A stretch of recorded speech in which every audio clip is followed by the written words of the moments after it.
Hindustan Motors का ये share 23 रुपये 18 पैसे के ऊपर आ चुका है। तो वीडियो को पूरा देखिए, आपको सब कुछ समझ में आ जाएगा। और किसी भी स्टॉक की कंप्लीट इन्फॉर्मेशन आपको चाहिए तो कमेंट में उस स्टॉक का नाम लिख दीजिए, मैं उस पर भी वीडियो बना दूंगा। देखिए, ये ऑटोमोबाइल सेक्टर का स्टॉक है। तो यहाँ पर ये 23 रुपये के ऊपर है, लेकिन इसका प्राइस अगर देखें तो यहाँ पर देखिए 40 रुपये था 2006 में। उसके बाद ये कभी भी 100 रुपीज़ तक नहीं पहुँचा है। एक बात मैं आपको बता दूं, ये कभी 200 रुपये तक भी नहीं पहुंचा है। तो यहाँ पर ये समझना ज़रूरी है। ये एक टाइम था पेनी स्टॉक बन चुका था 5 रुपये का 2019 में, ये भी समझना ज़रूरी है। और उसके बाद प्राइस बढ़कर 23 रुपये पहुँची है।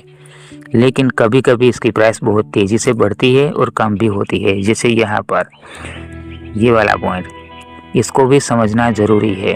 अब देखिए, वॉल्यूम बहुत ही कम है, तो आने वाले टाइम में बाय सेल करने में भी प्रॉब्लम आ सकती है, लेकिन कोई गारंटी नहीं कि बाय सेल होगा ही।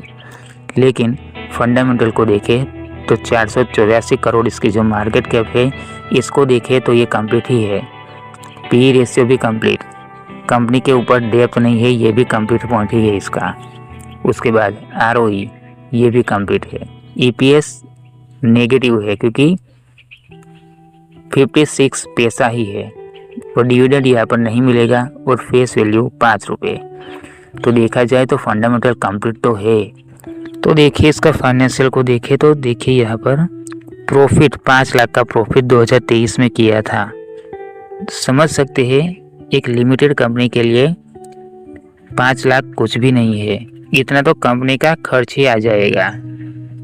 मतलब कि ये प्रॉफिट है ही नहीं देखा जाए तो।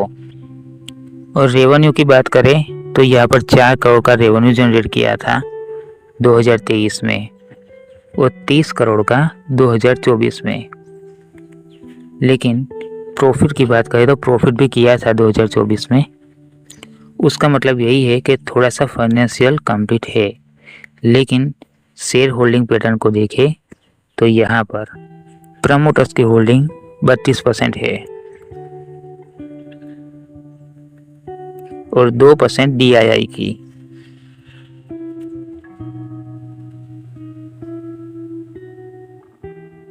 अब नॉन करंट एसेट्स, यही सबसे बड़ा नेगेटिव पॉइंट है यहाँ पर।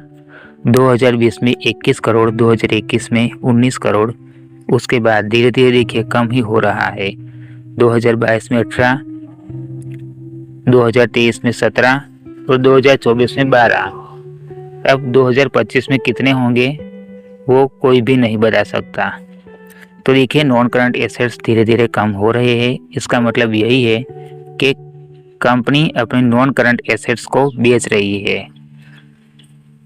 तो अगर इसके अंदर इन्वेस्ट करोगे तो आपको कोई अच्छा प्रॉफिट हो नहीं सकता। लंबे समय तक होल्ड करके रखोगे तो भी लगता नहीं है कि कोई फ़ायदा है।